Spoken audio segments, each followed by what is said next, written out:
Anaba omuwanguzi mukadde agenda kusigala wano ku kitebe ajja tuwandiikira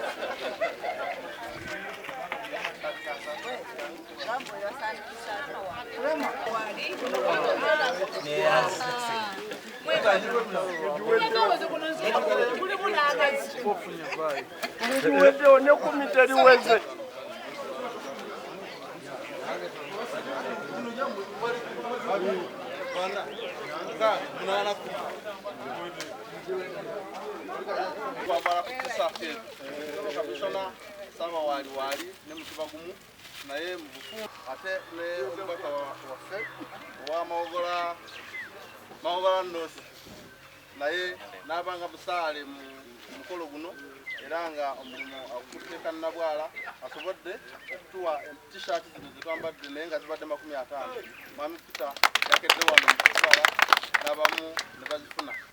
Nebaza Katonda okutuusa ku mazaalibwa ga Kabaka.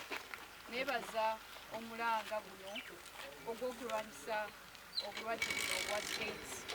Nebaza omulimu ogukoleddwa.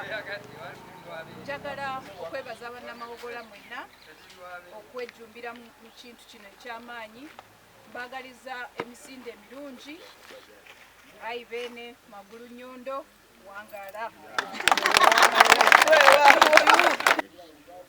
Buli ayambadde kati akutte emmundu.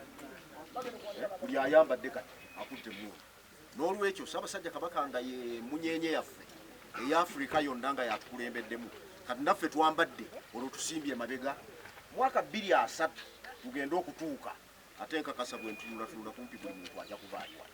2003 ebibalo biddemu okutulaga nga mu butuufu Mukenenya takyali wano. Yaniriza abantu ba Ssaabasajja Kabaka bonna abeetabye mu misinde gye. Mwebale nnyo, mwebalire ddala okujjumbira ensonga eno. Twagala okwebaza ennyo Beene olwa omulanga guno gwa tusibirire ogw'okulwanyisa akawuka ka Mukenenya.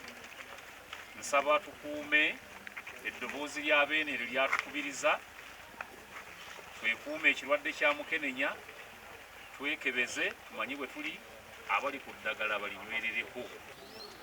Abantu ba Kabaka mwenna beebaza okulubanga okutata emisinde gino. Basaba tweyongere neera n'omwaka okujja